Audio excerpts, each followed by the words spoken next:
have today Steve Cuss with us, but before we get to that, Garrick, you made it through the and I think it's a good segue to Steve, because Steve talks a lot about Edwin Friedman and being a non-anxious presence. That's a key part of being a good leader. So last night, for my family, I had to be a non-anxious presence. Well, as we had 10 earthquakes, although some were quite small, but we had 3 that were 4 and up that just kind of blasted through Granada. People were rushing into the streets, and I think I was able to do a good job of calming my kids and wife and everything. So non-anxious presence. So I think that's a good way to start off with Steve Cuss. I don't know, Bear, if you want to introduce a little bit more of Steve. We are, Steve, we're honored to have you. For everyone who may be listening to this who doesn't know, Steve Cuss is the author of Managing Leadership Anxiety. Steve is also a pastor at Discovery Christian Community, or is that it? Yep, Discovery Christian Church, yep. Yeah, and also the proprietor or director, or I don't know what you want to call it, of CapableLife.me, which is a new tool that you've developed for people, much like myself. I am a member of CapableLife.me, and we'd love for you to get into that in a second. But Steve, thanks for joining us. Hey, thanks for having me. I've realized recently I've fallen into the habit of getting on video podcasts without realizing they're video. So I should ask, are people watching us or just listening to us? Just going to be listening. Just listening. That's really encouraging. Yeah, I'm looking at my backdrop behind me and just shocking. Yeah. Yeah, no, I don't think anyone wants to see me and Garrick's ugly mugs, Yeah, that's great. Yeah. Well, no, listen, we're excited to have you. I don't know when it was, and I don't know how it was that I came across your podcast about a year ago at a time where I was dealing with what I now see, a lot of anxiety. I was completely burned out. It wasn't a year ago. It was probably year and a half ago, I guess. Anyway, I don't remember exactly when it was, but I was dealing with incredible amount of burnout. And your podcast, Managing Leadership Anxiety, became just an integral tool in kind of pulling me out of that and understanding where I was. You are Australian, an Aussie living in Colorado, God's country. If I were to move back to the US, I would have to move to Colorado. God resides in Australia, but he likes to pop into Colorado for sure. That's right. Yeah. It's his second home. It's vacation home. Vacation home, yeah. Yeah. But anyway, Steve, tell us a little bit about just kind of Managing Leadership Anxiety. It's a book, but also a podcast. A little bit of how kind of your story of where you began to be introduced to the idea of just anxiety in general. Yeah, that's a great question. And I wrestled with calling any of my work anxiety because it's a provocative word. So certain people are going to hear that and say, oh, that's me. But there's a lot of people who are anxious that will hear the word anxiety, but they're not aware that what they have is anxiety. Mm-hmm. So yeah, it for me, it was when I was a trauma and hospice chaplain, and I was really young. I was 24, Aussie, as we have and should continue to celebrate. And Aussies, we actually work hard at looking laid back. Like we really value this. She'll be right, no worries, And so that was me. But plunged me into death every day. Put me in a room where people are screaming at the top of their lungs in grief. And what happens is all the stuff that's under the surface of my awareness in my life bubbles up like a volcano and it just erupts. And so one of the keenest things I talk about is I always thought being proactive was a gift, but when I don't know what to do, proactivity is a sign that I'm anxious. If I just take charge. And that really came to light when I was a chaplain. In my early weeks, in fact, my very first encounter as a chaplain, I had 12 screaming people. They're all screaming at the top of their lungs. One of them's headbutting a wall. One's vomiting into a rubbish bin. It was unhinged. Wow. I don't know what to do. So I just start taking over, which is the exact wrong thing when you're a chaplain. Really, your job in the first couple of hours of that is just to make sure everyone's physically safe and hydrated, like literally. And so that began for me this fascinating journey, a two-part journey. Part one is, oh man, what's happening in me that's infecting my ability to be present and to see what's going on? And what happens with anxiety is it floods you, and then it's almost like you wear it like glasses, so you can only see through your anxiety, and it distorts reality. And so that was a big lesson for me as a chaplain. My job, if I was going to be present to people in pain, was to manage my anxiety so I could see what was really going on rather than react to my anxiety. And there's no question, if you're young and you're around death every day and you're helping people die, it's going to make you anxious. You're going to have your own mortality. And Yeah. but then the second half of it was equally fascinating, was the simple idea that anxiety spreads in a group. And so it started for me again as a chaplain. I'd walk into a room and I'd either have to give news or I'd come in right as the news was being given. And then you'd see all the dynamics in a family. You know, you don't just have the patient, you've got their loved ones. And so I that led me on a 2-decade journey of studying anxiety in people, between people. So that's my work. It's inside you and it's between people. Those would be the two categories I help people notice and name. You mentioned the idea that kind of take charge is actually an anxiety-filled response. That's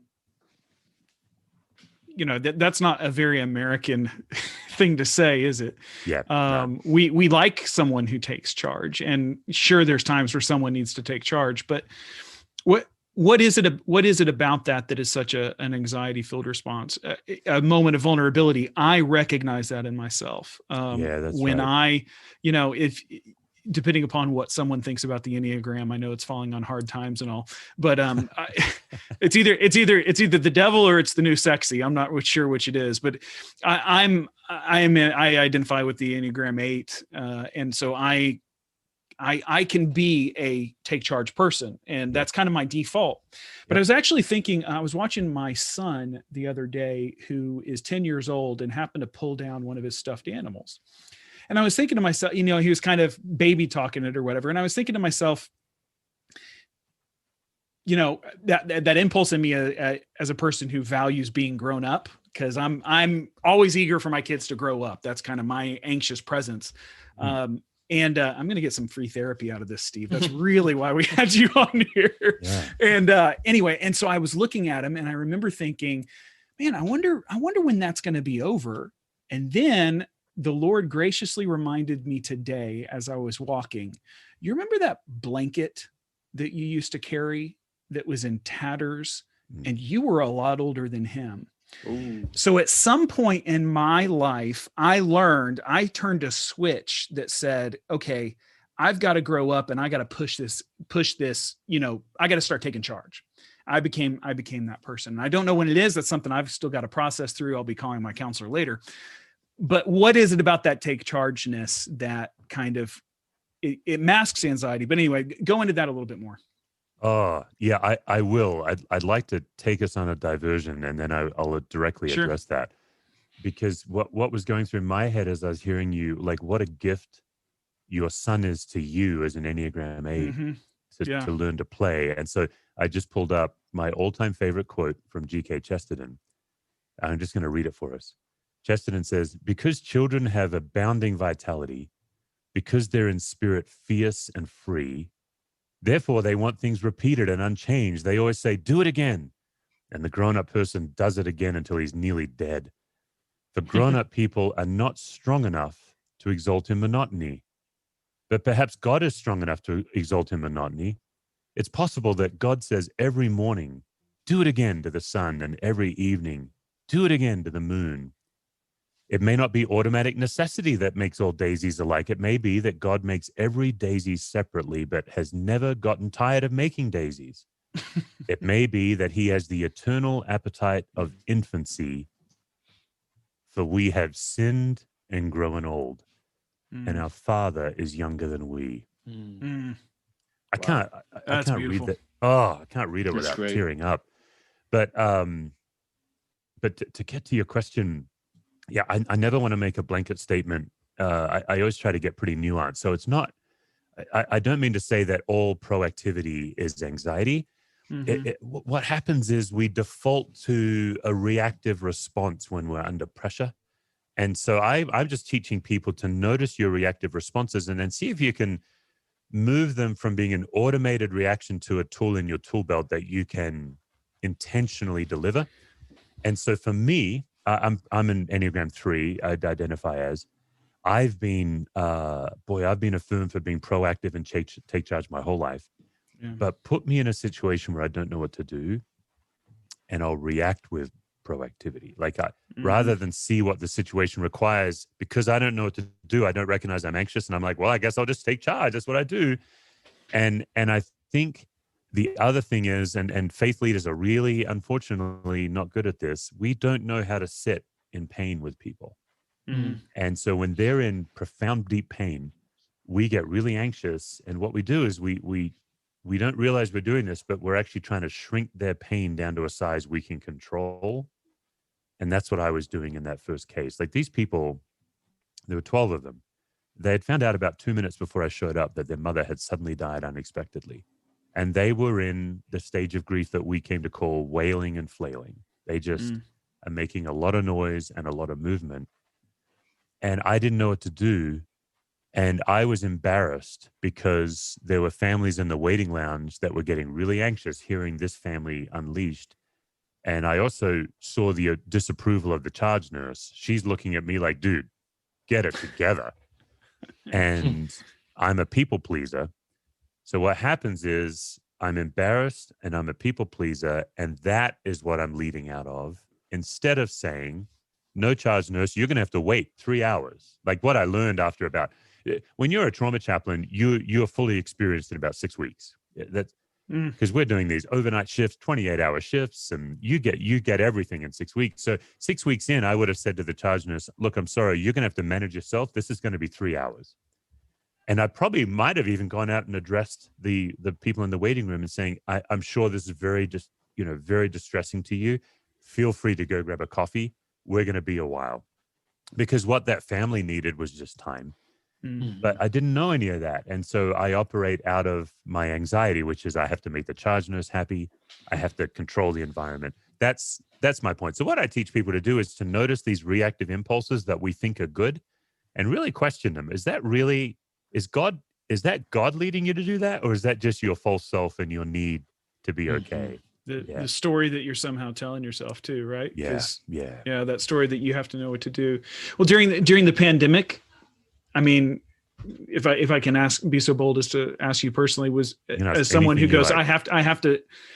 I have to know what to do. Was your first response, because you've obviously done a lot of deep work in order to even write the book, but also just your own personal growth. Yep. Was your first response, okay, I got to figure out something to do? Or was it, okay, I know how to weather this? Yeah. I'm still anxious every day. I'm not the anxiety guru. I'm not Yoda.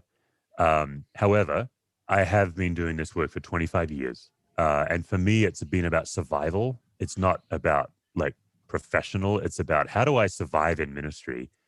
And then the other thing for me, guys, was I'm tired of hearing faith leaders who proclaim a gospel they don't experience themselves. And it's not a hypocrisy. I don't think it's I think it's actually a sick form of self-sacrifice where we say, well, others are encountering it, so I'll sacrifice my encounter with God. So those two drives early on in me, I was like, I'm not going to be that. I want to experience the grace of God I tell others about for my own soul's health. So this particular specific of proactivity, knowing what to do, this has been a journey of mine for 25 years. So when the pandemic hit, I would say, if anything, we were probably too relaxed. We probably could have worked harder. Yeah. But what I did is I gave regular updates to my church. Whatever decision we made when we didn't know what to do, is we would say to the church, look, number one, we might be wrong. And so we might come back and say, hey, we were wrong about that. And you might be hearing this announcement right now saying, I think they're wrong. Maybe you're saying they should be meeting or they shouldn't be meeting. But I just named it. So and usually when you name it, you tame it. So when I'm telling my whole congregation, we don't know what to do, we're giving it a shot and we might be wrong, it really deflates my own internal pressure. And 90% of your people will give you a fair shot. And the 10% that won't, you've exposed them now. Like when I get up and I'm vulnerable saying, hey, we don't know what to do. We've never done this before and we might be wrong. The 10% that double down on us, we're like, well, now we know who the bullies are. So that helps. It's interesting. I think here in Sweden, we did a lot of the same thing. I think in large part in measure because of my own personal journey of coming out of burnout. I began to see, after seeing, gosh, we had a slew of staff just burn out. And I started looking at it, and then I started looking at my own life. And yeah, I had a busy schedule, but I started to realize really it seems to be that my burnout was coming from within, that I'm having trouble managing. It's kind of like when my kids want competing things and I want to be able to meet both of those, but I know I can only meet one of them. And that's the way I would describe burnout in my life. It was, I have these competing things, both of them I want to be able to do, but I'm not going to be able to do that. And just that tearing that happens. And so we ended up taking the competing things for you. What were the, they could have been tons of things. For me personally, it was often, we had some staff issues in one particular area where the staff to a person, incredible people, but we're just having a hard time of it and trying to figure out the way to navigate that. But then also knowing that we needed to lead the organization. We were growing, we were expanding to 5 different cities, and knowing that in the expansion, it was causing tension for individual staff who were in those cities. So those two things, making that decision to move forward in expansion, knowing that that's a good thing, but also knowing in one place that caused an unhealthy team situation, that was just literally ripping me. And then also just, being a parent, that's, I know nothing more to make me feel more incompetent as a human being than being a parent.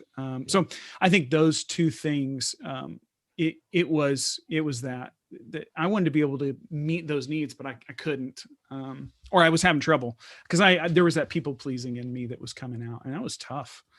But anyway, so what we did was we slowed down big time, and we just said, we're going to see how this goes. To me, it seemed like it was, yes, we need to be doing ministry. Sorry, I'm talking to you're the guest. No, this is we great. needed to be doing ministry, but we also had a staff who were going through this as well. And so there was an element of soul care that we needed to do in the midst of these difficulties. And I'm actually really glad for the way that we ended up. I think it's turned out really well. We had a decrease in ministry and activity, but it actually allowed us to stop for a few minutes and start going, what's the important bits? And we've shed a lot of stuff that's allowing us, I think, on the other side of this to come out well. So I'm happy with it. Yeah, that's good. Yeah. But would you, so I want to go to that burnout issue, because I'd like to hear more of your thought. You've said this in your podcast, but burnout doesn't seem to be, you've got too much on your plate. It does seem to be, would you say that it seems to be kind of a lot, oftentimes those inner anguishes or anxieties that are bubbling up to the surface? Yeah. Burnout. Most leaders I know like to have a lot on their plate. Yeah. Most of us get lazy if we don't have a lot on our plate. And I think, as I've talked to so many leaders now, we kind of go feast and famine. We're like, it's too much. And then we get down to 0. And then we're like, I'm not making a difference. No, burnout is always about unaddressed chronic anxiety. It's always about depending too heavily on false need. So like if you are a people pleaser, you burn out because of criticism. And criticism hurts. And I think when you've been in leadership so long, you kind of expect to get over it. And I coach people just to feel it, just to really actually let yourself feel it and get through it. So yeah, burnout's always about the bubbling underneath the surface that you might or might not be aware of.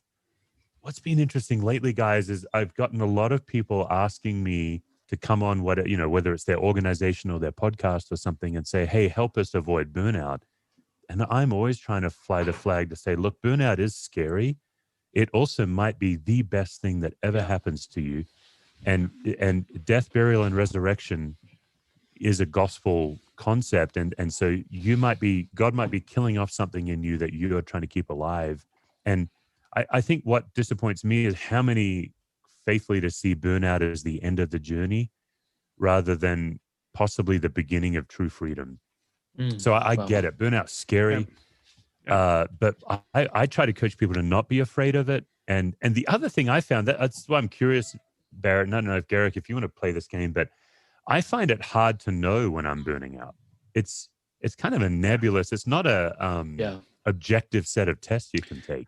I think it was a 5-year process for me. I mean, because that expansion was going 5 years, but the other side of that is what I've come to realize now is the story I was telling myself was I had to be busy building God's kingdom and it was up to me. So I kept saying, put it on my shoulders, put it on my shoulders. And I'm high capacity. Yeah. So I just kept telling myself that lie. And it was during that time where I started, you talk about a gift. My burnout has been the best thing that's ever happened to me. Not just because it's kind of like, okay, I'm going to slow down, but I'm actually going to the depths and I'm realizing, oh no, it's not God help me build your kingdom. It's not God build your kingdom. It's God, I want to know you. It's completely revolutionized the heart of my ministry and what I do. Yeah. I did a doctor of ministry at Portland Seminary, and a book we read was a book by a Dutch kind of business guy named Manfred Ket. Oh, well, his name was I think Ket's de Vries, but he had a book called Leadership Mystique, and he talks a lot about burnout in that book. And the one thing that stuck with me in that was the idea when you can kind of maybe see burnouts coming when the things you normally love to do and like to do you either stop doing them or they become a burden. And that's because something's going on inside you to where you don't get joy anymore from the things you get. So I think I'd gotten pretty close. The moment that it hit me was I was in a backyard with some friends. They had a friend of mine, he's a friend with a Texas singer-songwriter guy. And they were doing this kind of raise money for his next album, kind of, Kickstarter thing. Yeah. And I was just sitting there and listening to music with my wife, with some friends, and just having a great time, realizing I haven't done this. I haven't enjoyed something in a long time. Everything has just been a burden for me. It's been anxious or stressful. And I realized at that point I needed to make some kind of changes in my life. I didn't know exactly what at that point, but it was that sense of like, wait a minute, I used to love these things. I used to, and so I think that was a little bit of where I've seen kind of the canary in the mine for me. Steve, you have like a list of like life-giving things, don't you? Isn't that one of the things you talk about? Yeah, it's one of my. It's so funny. I almost didn't write about it because it felt to me like such an obvious thing. It felt almost elementary, and it's probably my most popular tool as a life-giving list. My dad's a mechanical engineer. He and my mum. It's a weird story, but they eloped to Canada. They traveled around the world for 5 years. My sister was born in England 3 years into their marriage. My dad worked for Jack Brabham, the Formula One racing champion, and Ron Dennis was my dad's boss. For anyone who's a motorhead, Ron Dennis kind of built McLaren. And so when I was born, Dad had a small business fixing light aircraft and small Subarus and lawnmowers. But his dream was to be a vintage Ferrari restoration guy. And I love my dad, and I watched him just get bogged down in these tiny engines. And my dad's a mechanical genius. And he no longer enjoyed working on vehicles. He didn't enjoy what really used to fuel him when he was younger. And I see that happen in faith leaders so much. Like we all got into this because we just enjoy God. We've been transformed. And then we love helping people experience what we've experienced. And then somewhere along the way, spreadsheets come along and meetings and strategy, and all of that's necessary. I'm not a mystic or a hippie, but it really can. There's a lot of truth with those guys, though. Yeah. But it can pollute that first love, and so the life-giving list for me is basically what I do is I say to a faith leader, look, when you hear the phrase "the gifts of God," what comes to mind? And 100% of the time, when I ask that question, people say, the spiritual gifts, what Paul talks about, preaching and prophecy and administration and hospitality. And I'll say to them, yeah, and there's also another set of gifts that Jesus talks about, that we have a good Father who loves to give us good gifts. What about those gifts? And what happens is, most of us, when we think of the gifts of God, we always see ourselves as a conduit, not a recipient. So Barrett, you even said it, like, I'm here to build the kingdom. That's conduit language. God gives me something and I pass it on. But if you had a kid that every birthday and Christmas, no matter what you gave them, they would give it away to someone in need, that's sick. That's sick behavior. Now, I understand, like, in a lot of Western churches, we'd actually make a video testimony about that kid and celebrate him as this amazing self, but actually it's sick. If you can't receive a gift from someone who loves you, you've got a big problem. So the life-giving list is just, I coach people on, it takes a couple of hours. Like, think of every single gift in your life that God has given you that you cannot twist into ministry. So, like, I'm a preacher. And I love reading theology, but I only was reading theology for the pulpit, not for myself. But I actually feel close to God when I'm stimulated by a great theological thinker. So I actually set a stopwatch and I said, okay, 12 weeks of my life, no matter what I read, it's never ending up in the pulpit. It's just God's gift to me. And what was so surprising is I had a preacher rebuke me for it. He said, "You are sinning." I was like, what? And he actually made this comment. I'll boldly share a name. He said, "Tim Keller, he shares everything God gives him." I was like, you don't know that. Yeah, I don't believe that's true. I believe Tim Keller has a deeper well than he's sharing with us. Yeah. But also simple things like holding my wife's hand is on that list, and tasting Lindt chocolate.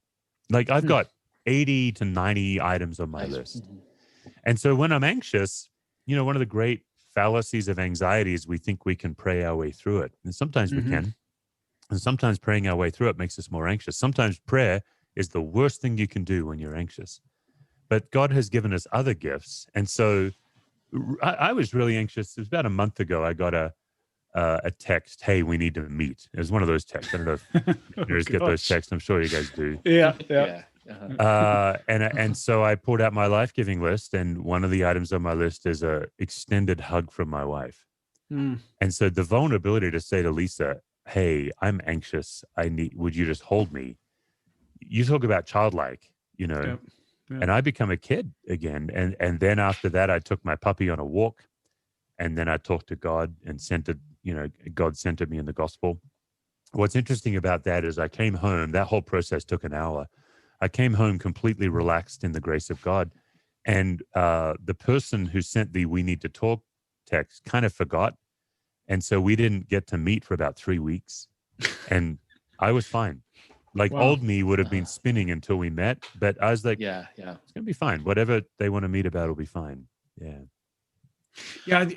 I think that's awesome, because so you're not just making a list of, oh, these are my life-giving things, but you're literally putting that in. You've turned them into next step things that leverage you into or put you into a healthy place. That's fantastic. Yeah, I'm using it reactively and proactively. Yeah. So when I have a life-giving list and I know that a day of fishing with my friends, I'll make sure it's on the calendar.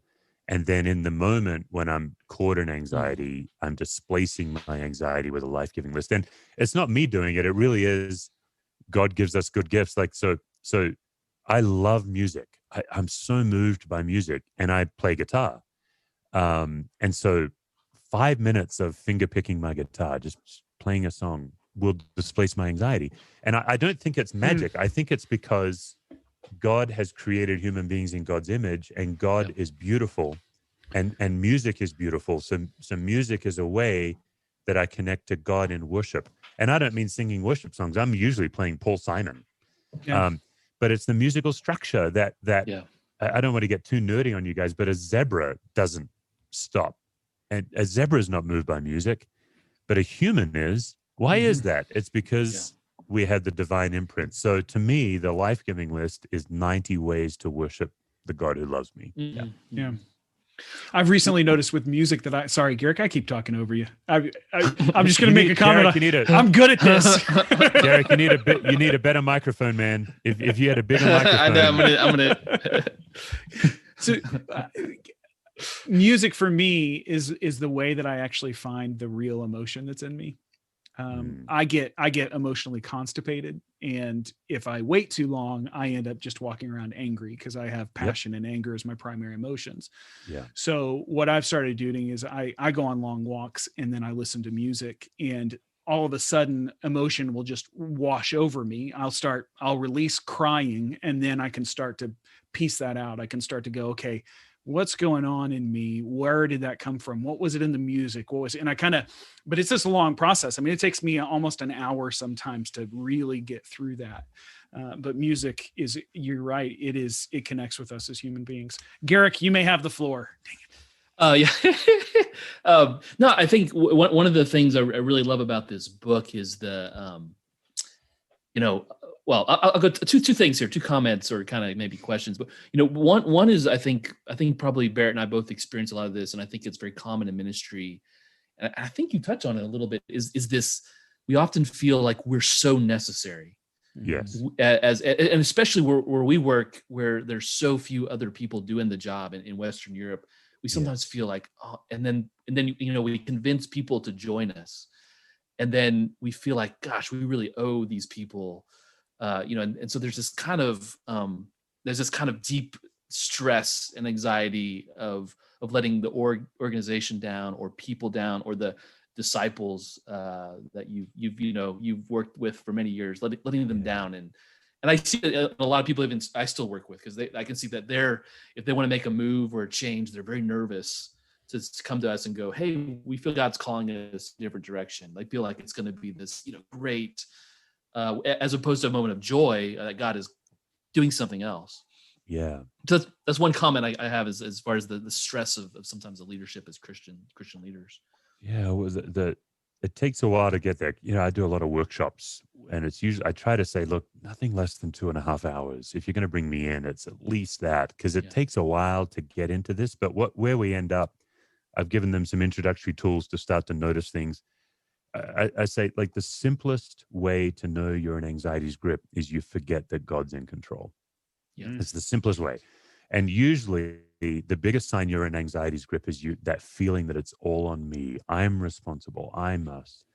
But in the gospel, we're always the reactive. We're always reacting to God's action. And it's funny here in Denver, because the county I live in is in one of the top 10 unchurched counties in America. And that means that we attract church planters like sharks to blood in a water, like just young. I'm going to be stereotypical, so please forgive me. Young Texan church planters just can't wait to get. We understand. Sure. It's not stereotypical. I went to Texas in August one year for 3 weeks. My family, we must have visited 20 different families. Everyone was either headed to Colorado or had just come back from Colorado. Yeah. So we have a massive percentage of church failure rate. Massive. Yeah. People wouldn't come to my church plant because they knew we were going to fail. They're just waiting. It's so what happens in Colorado is you come a few years and then give up and leave. You're inoculating people to the gospel. You're actually doing negative damage. Yeah. So once in a while, I'll open my mailbox and there'll be a flyer in the mailbox, and it's from some Texas Baptist. Again, I'm making these terrible generalizations, but it'll say bringing God to the Front Range of Colorado. And I think to myself two things. I'm like, you don't know your target audience if you think that's going to bring a Coloradan to church. Yeah. But secondly, we've now got a group of us. We've been here a while. We'll meet with these. We try to intercept them before they get going, and we try to say, look, we would love for you to come. We will send you people and money. We will support, because we want you to succeed here. That's in everyone's best interest, is if more churches. But secondly, Guy, bringing God to Colorado, like Philip Yancey moved here in 1998, I think. So I think, can we agree that God's been here at least since Philip Yancey showed up? Just the presumption. The presumption that, thank God I'm here, now God's here. And I would say the same. So, I was raised in an extremely secular culture. 3 to 6% of Australia going to some kind of a church that believes in Jesus and the Bible. And God's presence is alive in Australia. Mm-hmm. I'm part of the European learning community. So before COVID, I was in England twice a year where churches from all over Europe gather to learn from each other. There's 90 churches. It's about 500 church teams. No, I said that wrong. About 500 people and about 90 church teams that gather twice a year. Every one of those churches is growing in some way. So God's alive in Western Europe. I don't mean to, but I think what happens when you're an American is you forget about pre-Constantine, and you're just expecting the majority of your culture to be followers of Jesus. But before Constantine, the church was at its best on the margins, small numbers, under pressure, odds against us. So I get into trouble in America when I talk about this, but I'm personally suspicious of large swaths of believers. And I think what COVID and the political strife and Black Lives Matter has exposed is how thin the veneer of discipleship is with all the people we have. Yeah. I mean, I think both, I'll speak for Garrick a little bit, but both of us couldn't agree with you more. I'm always amazed. I'm privileged to be among the believing community in Europe. And it's a small but faithful people who love Jesus tremendously. We just finished a great interview with Dutch theologian Stefan Cuss, who really hits the nail on the head about just church planting in the secular West. And the way he would put it is, you're not looking for, you can get things to grow on the tundra, but you have to adjust your expectations. And we're just, that operating from the margins, all of that is just, it's so true. Yeah. But there's a lot of anxiety and I speak as one. I wasn't a church planter in Colorado, but I was a Texan who arrived in Sweden. And before that, worse. Well, and before that, your cultures are so similar. That's what's beautiful between Texas and Sweden. Well, before that, I was in Central Asia and then North Africa, but I arrived and I thought, I'm going to show everyone how it's done because I'm awesome. And 10 years later, beating my head against the wall, going, maybe I don't know as much as I thought I did, and the Lord humbling me. But it took a lot of anxiety to arrive at that. And I should point out that impulse in you, I'm going to show them how it's done. The way you said it is obviously the shadow side of the gift that's going to destroy you. But there's a positive side to that impulse that you actually showed up. That there's a certain personality that would say, well, I couldn't possibly have anything to offer in Sweden. I'm not even going to go. So I always want to be careful about, I've made a lot of blanket statements about Texas Baptists and shout out to Waco. But that impulse that you had the audacity to go to Sweden, that is a gift from God. So it's real nuanced. Yeah, it is. You're right. Because the very thing, that makes sense. I mean, the very thing that is a downfall is the very thing that got me over here in the first place. Yes. And God uses, that's what I'm coming to this anxiety stuff. I'm coming to the realization that God uses the brokenness of who we are in order to bring glory to him. It's the brokenness of things that I've gone through that I'm a much more godly father and hopefully husband and leader because of even the pain that I've had to go through. But it was a painful process. I want to ask you. Paul says, God's power is made perfect in my weakness, and we read that and we can't wait for that to be past tense. But what if it's always an ever present tense? What would that look like? Yeah. It would look like my current life is what it would look like. Well, and I think that's something that for me was really refreshing about the book. So, I think Barrett and I probably had similar experiences when you show up, you're here for a while, and then someone finally goes, "Hey, you're in charge now," to some degree, and no one tells you they kind of tell you what you're supposed to do, and they give you a little bit of training, but they don't really talk about what does it really mean to lead. And that's one thing I love about this book. You talk about leading is failing. It's an evaluated experience. It is learning what to do and learning who to be. And it's I think for a lot of young leaders, they really need to hear that, because I think most people are kind of lost in we don't talk, I don't think in the Christian world that much about leadership it's about who you are and about what you're becoming, as opposed to it's about your competencies right now. And I think it's continued in my leadership journey, has been very helpful, the book in that sense. Yeah, I think we feel so much pressure to be some kind of idealized leader. I think one of my favorite things because I enjoy, obviously you can tell I enjoy provoking people. I think we've made a terrible mistake where we try to tell people to be like Jesus. I don't think Jesus ever called us to be like him. I just think he called us to follow him, die to ourselves, worship him. And we can all do that. And so oftentimes if I'm doing like a seminar or something, I'll actually get people into groups and I'll say, okay, this group, which of Jesus' disciples is most like Jesus? That's your job. And then this group, what Enneagram number was Jesus? This kind of thing. And then this group, make a list of everything Jesus can do that we can never do. And what's funny is I've stopped doing it because it feels like a sting operation, and it's not a good way to gain trust with people. But the whole thing's a farce. Like when people actually come back and say, "Well, John is most like Jesus," I'm like, "What? No, he's not. He's nothing like Jesus." And then what people do with the Enneagram is they take their Enneagram number and they improve it and put it onto Jesus. They'll say, "Well, Jesus flipped the tables. He's an 8." Or, "Man, he could command a crowd. He's a 3." Or, "He's perfect. He's a 1." I'm like, this is absurd. We will never be like Jesus ever.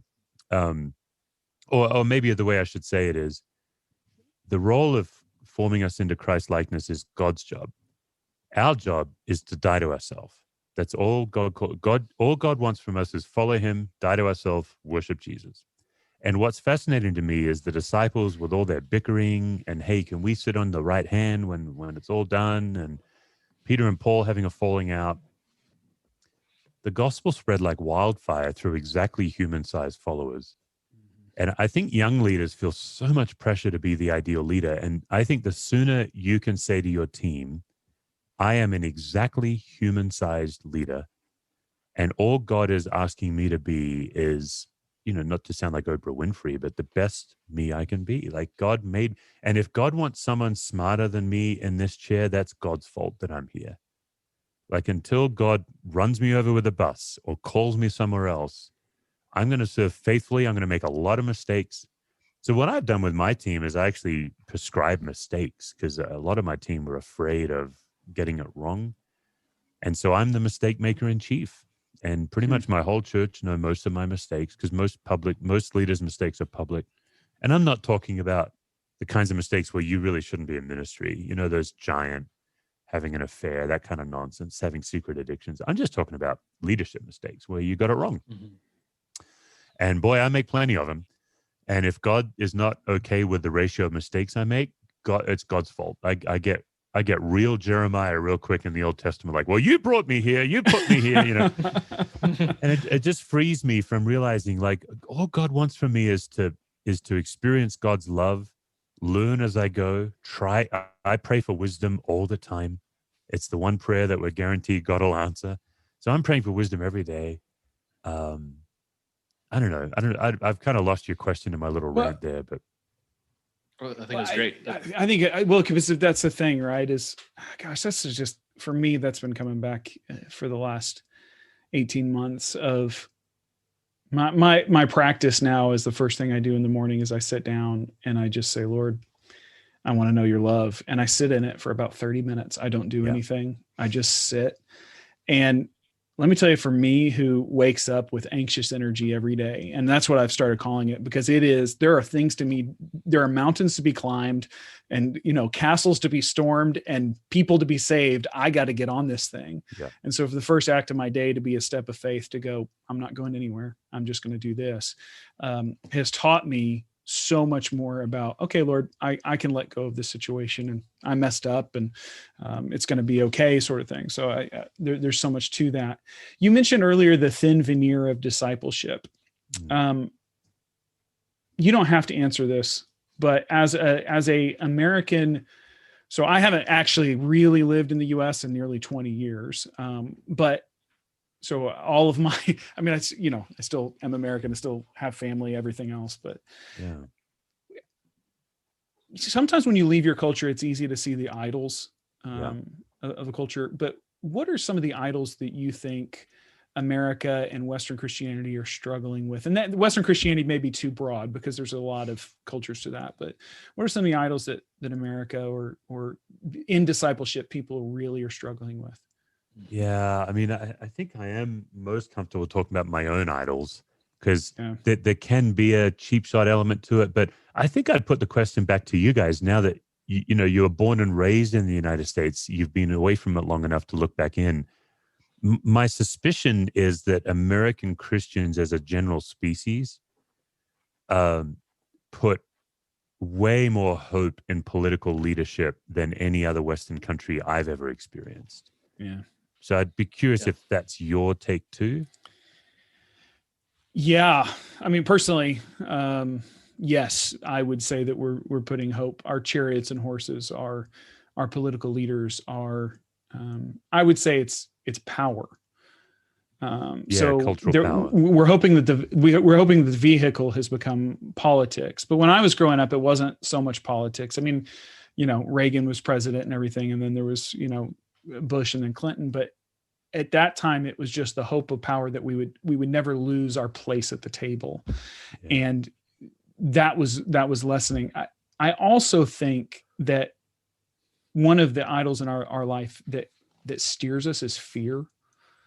And that could be universal for cultures, but I just see it fear.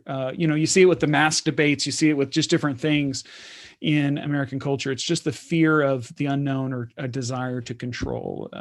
American life is set up to control your environment. That's the way we go about doing things. So air conditioning, an American response to most problems is, well, how can we control this to get the outcome we want? And so we really, I struggle with that personally, because I'm, well, let's just make it happen. And how can we buy our way out? Really? Yeah. I don't know what Eric. If we have money. Garrick, what do you think?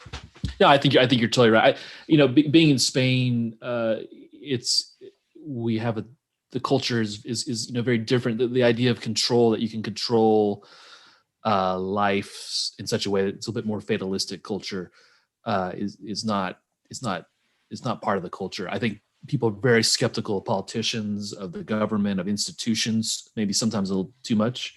Yeah. So I think you're right. I think America, we have a real sense of needing to have power, control, that our certain leaders can really lead us into, always into glory. So I think that's very, very, both comments are very astute. I think correct. I think also there's the money thing. I think people in America, we just have it may go back all the way to what was Calvin Coolidge saying, the business of America is business. And we're a nation of, people who are able, to generate resources, whether for good or for bad or in bad way, either immorally or morally, but we tend to do that. And I think we always think we can buy ourselves out, or buy comfort, or buy soothing. We can, if there's something wrong, even I still do it. It's like, well, if I feel bad today, why don't I go buy something? That's kind of an American experience, this anxiety. Garrick owns a lot of legs of ham. Yeah, it's usually food.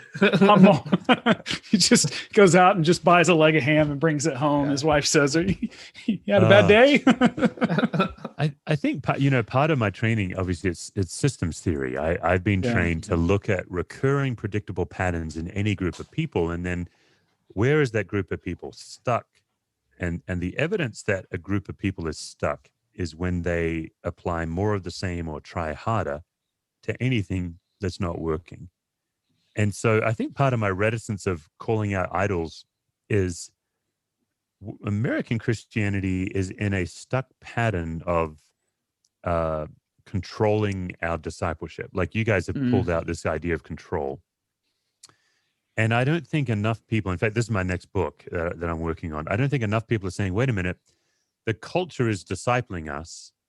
What a lot of Christian publishing is doing is, under the lens of the control of the culture, is trying to shame us because we're consumers. So this is getting a little complicated, but some of our biggest selling authors are basically saying, hey guys, they'll either compare American Christians to the Book of Acts or to China. And you guys know who I'm talking about. I'm not going to name names, but you already know who I'm talking about. And they'll say, look at how they were in the Book of Acts. See how far we are from what pure Christianity is. Look at how they suffer in China. Now, those are true, but they're not giving any credit to the fact that if you have prosperity, if you consume, you will become what we've become. And so then what we do is we read those books and we feel guilty. And then we say, I must try harder. And all those books are doing, in my opinion, is squeezing the rope of legalism around our neck. Yep. So I'm interested in the conversation of how do you help a consumer-minded, politically trusting Western Christian who's actually a fine human being? Mm-hmm. Yeah. This is a person who's generous, loves their neighbor, trying to live their life best. How do you actually help them break free of that nonsense? Because the reason we're not like the book of Acts is because we're not living in the Roman Empire. Yeah. And not only that, but how long was it before Acts 2 became Corinthians? Not that long. Like, that's the other fallacy that drives me crazy.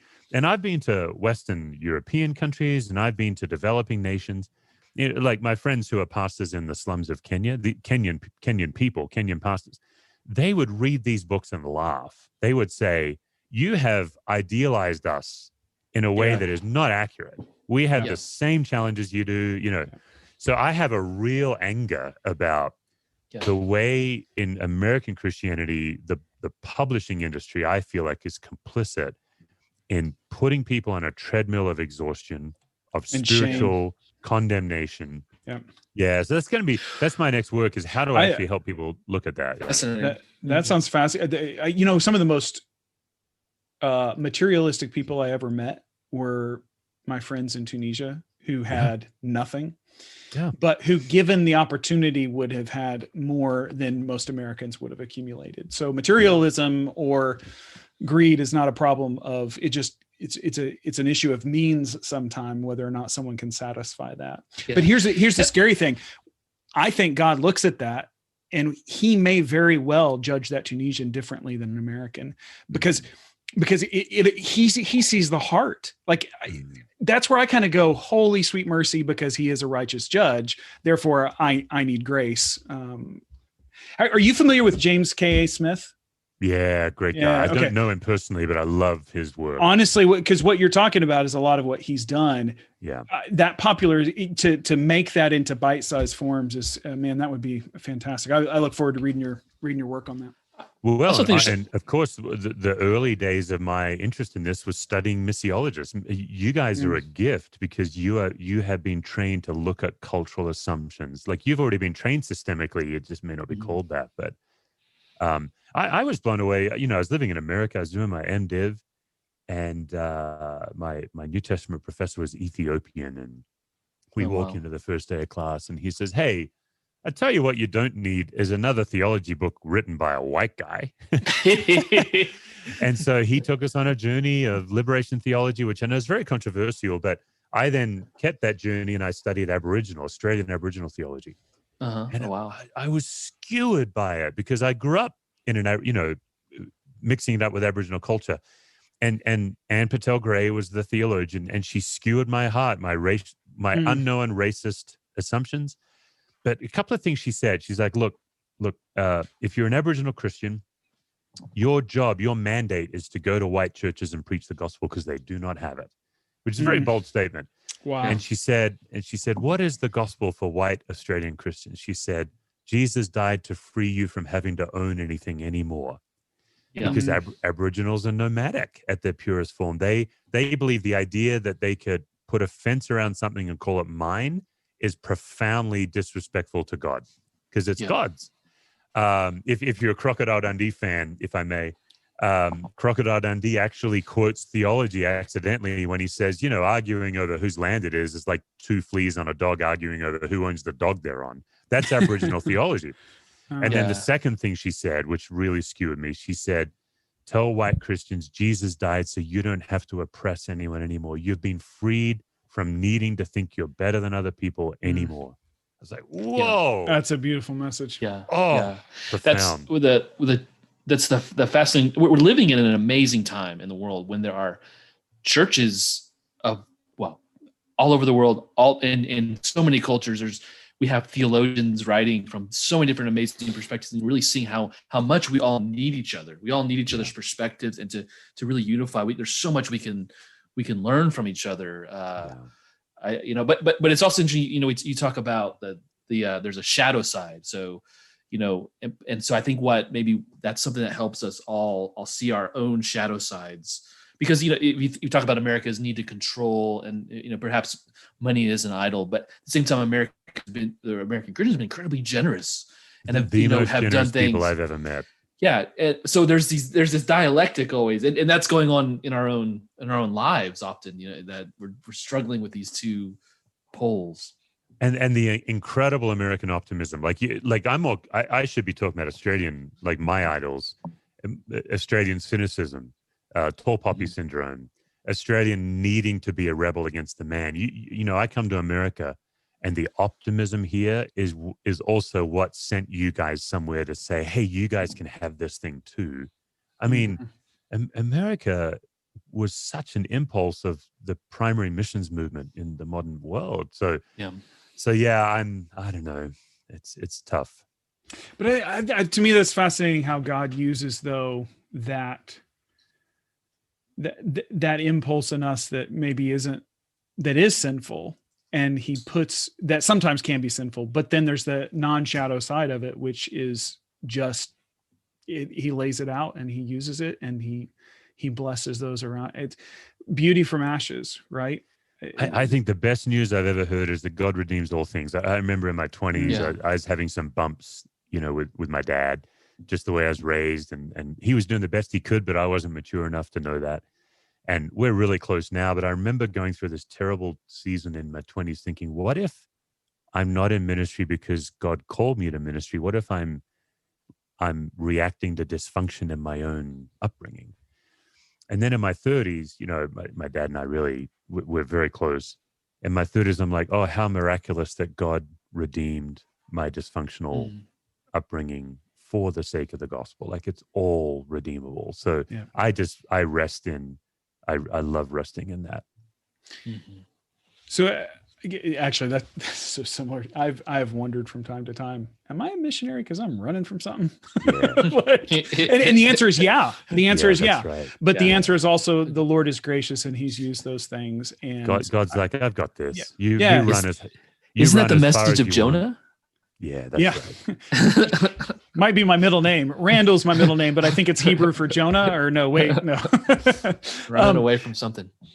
Steve, this is a little bit back to, as we're kind of drawn to a close here, this is a little bit back to kind of the burnout question. But if burnout is on one end of the spectrum, and it kind of begs the question, can burnout actually be avoided? Which isn't my actual question. My actual question is, what is the best way to build up resiliency? Because that's a buzzword conversation. Todd Bolsinger just releasing a book Tempered on that, Resilience, great book, really, really good. What in your opinion, and that actually the topic of burnout and resiliency is our most listened to podcast on this. Garrick and I were discussing it, and that after that podcast was why I reached out to you. What in your opinion is the best way to build resiliency in one's life? My experience with most faith leaders is we're the last to know when we're not okay. So I would say step one is to figure out the people in your life who know that you're not okay before you know, and invite them to tell you and believe them when they tell you. I think that would be the first step. So Bear, I love what you modeled with your son. Like, your first impulse is that okay? And then you had this encounter with God, and I would then mind that. So step one is, how do I know when I'm anxious? And I would encourage people to write down the signs and to write down their own unique triggers: people pleasing, having to get it right, feeling the weight of responsibility, all the pressure. And my just general blanket statement is, most of us simply don't dig a well deep enough because we feel starved of resources. We don't feel like we have enough money or time.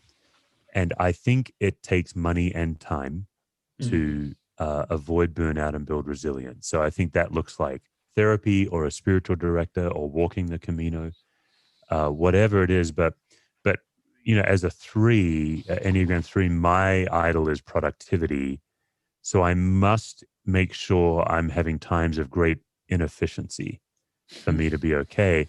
And it's really sneaky, because I'll go fly fishing, and if I'm not catching enough fish, I'll go into shame. I'll play my guitar, and if I'm not improving, my tendency to not just enjoy the gift of the moment, but to actually make it another part of my sick 3 behavior. So I think being aware of yourself, Kurt Thompson says we name things to tame things. I think most of us don't change because we internalize. So we'll listen to this podcast or we'll read a book, but you actually have to embody it. You have to say it to somebody. So when I say to my wife, I am anxious and here's why, I become less anxious. When my daughter, she's now 14, but when my 9-year-old daughter comes up to me and says, Daddy, you told me to tell you when you're anxious right now, Dad, and here's how I know. And for me to then say, thank you, rather than I've got a lot to do. You don't understand what it's like to be me. And so cultivating life-giving habits and seeing God in all of the places where God is good to us, I think those are critical. How important, you mentioned the Camino de Santiago. Of course, we've kind of chatted a little bit back and forth about that before, but there's a phenomenon that happens for those who walk the whole thing. Have you walked the Camino? No, Okay. It's on my list. We've got a lady in our church that leads, Garrick, I think you know Lene. Yeah. I met Linnea a few years back. She was on a walk with Dave Dishman with Crew. Yes, the so, Dishmans. yeah. What a couple, Dave and Dawn. Yeah. So I'm Okay, familiar so you with know, that. yeah. Wow, great. I've helped Dave set up a couple Caminos that he's done with I think 2 or 3. I think I got so I met Linnea on when she came through with it was a while. It was maybe 3 or 4 years ago. 3 or 4 years ago. Yep. Yeah. It was great. Yeah. Well, so there is a I feel like our worlds collided in a very beautiful way there. That's fantastic. Dave Dishman. Who doesn't know Dave? If we're doing shout outs, Uli and Nikki Doci, dear friends of mine right there in Albania. There you go. One of my favorite countries to visit. Incredible. Loved it. Yeah. Absolutely loved it. Raw but gorgeous country. Okay, so a phenomenon happens in the Camino for those who walk the entire thing, especially along the Frances. So there's this section where it's flat or flatter, and it kind of becomes, people talk about boring, but it's the Meseta, and you just have these miles and miles of open space and a place, and it's dead space. And there's a phenomenon that happens that a lot of times people's big breakthroughs and the things that they had just kind of overwhelmed them. Some people will just break down weeping and have this sense of a release of forgiveness for things they've been struggling with. So I'm beginning to start to think about the importance of dead space in someone's life as a way of battling both anxiety, burnout, but also connection with God. Do you have any opinions on that as far as dead space goes? To me, it seems really important, but I don't know if that's something that you take time for in your own life or what you've noticed. Yes, I think I'm chafing against the word dead. But I love the concept, and what screams in my mind is Annie Dillard. I think it was her first book when she was 20 something, Pilgrim at Tinker Creek. Mm-hmm. She just studied 1 cubic foot of dirt in a nowhere place in Virginia, I think it was, and found God's presence all through it. So I'm a big believer. I'm not a pantheist. God is most present in the person and work of Jesus Christ. Yeah. But I do think we see God everywhere. And so the mundane and just walking it because it's there to be walked with an openness of what God has to show us, in the desert experience and the desert fathers. Yeah, I think it's essential. And what happens is, I'm kind of in an evangelicalish tradition. We're not really quite evangelicals in our movement, but we look like them. And so, you do the 4 pop songs and the 30-minute sermon. Everyone hits a wall at some point in that, and they're looking for something deeper, and they discover the desert fathers and liturgy and these other tools because what happens in the evangelical church is, Jesus died and then rose again, and then time passed, and then sometime around 1976, the church was born. That's kind of our, So when we discover that actually there was some pretty amazing things in the Middle Ages and the early church fathers, we find this whole rich tradition. Yeah. And I guess that's what it harkens to. Well, Steve, you have been generous with your time, my friend. Thank you so much. For those of you listening, stevecusswords.com and the Capable Life, or no, just capablelife.me. Tell us real quick about Capable Life, because I said I referenced it, but I didn't give you space. Yeah, great. Yeah, I've been teaching these tools for 10 years in my local context, and we do it slowly over a year. Sometimes people sign up for 2 years of it. And then the book came out. So my book was based on my class. And I was really resistant because I don't believe you can read your way to transformation. So the book came out and people are really resonating with it and they're asking for my time. And I end up at an organization for a day or 3 days or an hour. And we have a great time together. And then I know nothing's going to change because what they need is an ongoing drip. So in January, it's just 3 weeks old as of the recording of this. We launched capablelife.me, and it's basically the digital online replication of my class. So it's 10-minute videos that you can watch, one a day, one a week, one a month. You can self-pace. It's monthly Zooms with a coach, which I'm actually starting in 17 minutes will be a monthly Zoom. There's discussion forums. And right now, I've got 150 comments. And it's global. We have 120 members right now. It's brand new, but they're in 7 different nations. So we have a lot of missionaries. And it's a chance for you to practice a tool, talk to another peer about it, get coaching. Then we do master classes once in a while. We'll take one concept and go really deep for an hour on it. So capablelife.me, $28 a month or $280 a year. I would try to make it so affordable that anyone can do it. Yeah. Well, I am a member. I'm Very looking cool. forward to seeing you on that space. Steve, thank you for your I will work. too. Thank you for just everything you're doing. I know you're a busy man, but you made time for us, and hopefully this is helpful to other people. Check out the podcast, Managing Leadership Anxiety. And Steve, maybe one day we can walk the Camino, see each other out there. That would be a treat. And when I get back to England after COVID, I'm looking for an excuse to go visit friends in Europe. So I've got. You're welcome in southern Spain. Wouldn't take much. Always welcome in Spain. Yeah, just come on down. We'll show you a good time. I'm sure. Lord bless you, my friend, and buen camino.